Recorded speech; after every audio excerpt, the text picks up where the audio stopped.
ఇంకొక మారు యెహోవా కోపము ఇశ్రాయేలీయుల మీద రగులుకొనగా ఆయన దావీదును వారి మీదికి ప్రేరేపణ చేసి, నీవు పోయి ఇశ్రాయేలు వారిని యూదా వారిని లెక్కించుమని అతనికి ఆజ్ఞ ఇచ్చెను. అందుకు రాజు తన యొద్దనున్న సైన్యాధిపతి అయిన యోవాబును పిలిచి, జనసంఖ్య ఎంతైనది నాకు తెలియజేయగలందులకై దాను మొదలుకొని బెయేర్షెబా వరకు ఇశ్రాయేలు గోత్రములలో నీవు సంచారం చేసి వారిని లెక్కించుమని ఆజ్ఞ ఇయ్యగా, యోవాబు, జనుల సంఖ్య ఎంతయున్నను నా ఏలినవాడవును రాజువు నగు నీవు బ్రతికియుండగానే దేవుడైన యెహోవా దానిని నూరంతలు ఎక్కువ చేయునుగాక. నా ఏలినవాడవును రాజువు నగు నీకు ఈ కోరిక ఏల పుట్టెనెను.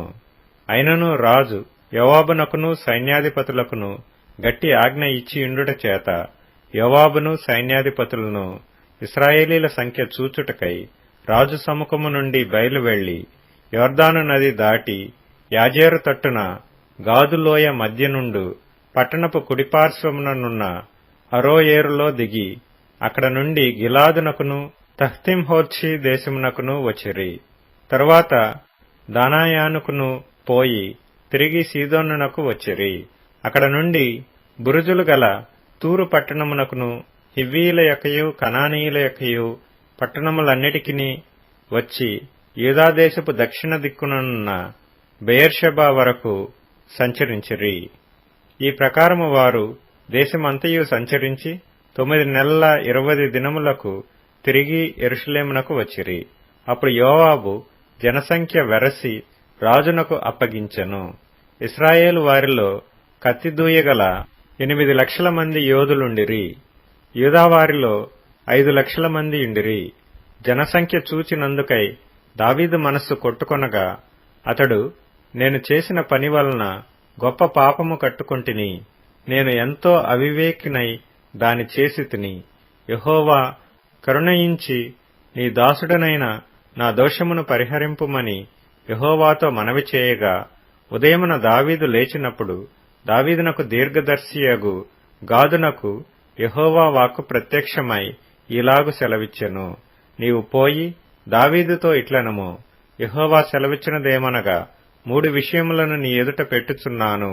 వాటిలో ఒకదానిని నీవు కోరుకొనిన ఎడల నేనది నీ మీదికి రప్పించెదను.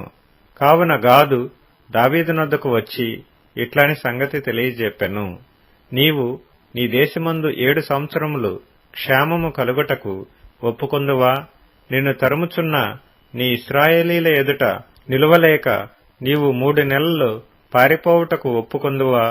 నీ దేశమందు 3 దినములు తెగులు రేగుటకు ఒప్పుకొందువా? యోచన చేసి నన్ను పంపిన వానికి నేనియ్యవలసిన ఉత్తరము నిశ్చయించి తెలియజెప్పుమనెను. అందుకు దావీదు, నాకేమియూ తోచకున్నది, గొప్ప చిక్కులలో ఉన్నాను.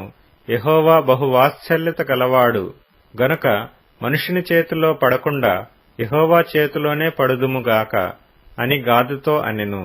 అందుకు యెహోవా ఇశ్రాయేలీల మీదికి తెగులు రప్పించగా ఆ దినము ఉదయము మొదలుకొని సమాజకూటపు వేళ వరకు అది జరుగుచుండెను. అందుచేత దాను నుండి బెయేర్షెబా వరకు 70,000 మంది మృతి నొందిరి. అయితే దూత యెరూషలేము పైని హస్తము చాపి నాశనము చేయబోయినప్పుడు యెహోవా ఆ కీడును గూర్చి సంతాపముంది, అంతే చాలును, నీ చెయ్యి తీయమని జనులను నాశనము చేయు దూతకు ఆజ్ఞ ఇచ్చెను.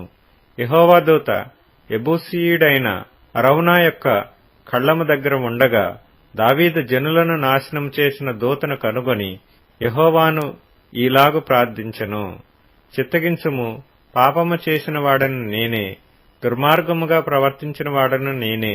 గొర్రెల వంటి వీరేమి చేసిరి? నన్నును నా తండ్రి ఇంటి వారిని శిక్షించుము. ఆ దినమున గాదు దావీదునొద్దకు వచ్చి, నీవు పోయి యెబూసీయుడైన అరౌనా యొక్క కళ్ళములో యెహోవా నామమున ఒక బలిపీఠము కట్టించుమని అతనితో చెప్పగా, దావీదు గాదు చేత యెహోవా ఇచ్చిన ఆజ్ఞ చొప్పున పోయెను.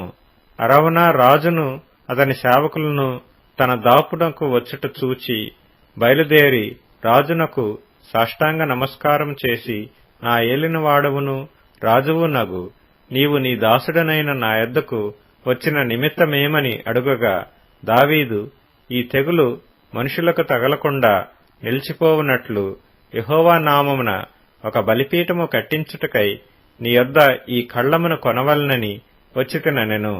అందుకు అరౌనా, నా ఏలినవాడవగు నీవు చూచి ఏది నీకు అనుకూలమో దాని తీసుకొని బలి అర్పించుము.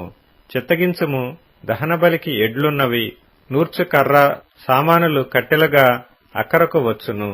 రాజా, ఇవన్నీయు అరౌనా అను నేను రాజునకు ఇచ్చుచున్నానని చెప్పి, నీ దేవుడైన యెహోవా నిన్ను అంగీకరించునుగాక అని రాజుతో అనగా, రాజు, నేను అలాగు తీసుకొనను, వెల ఇచ్చి నీ యొద్ద కొందును.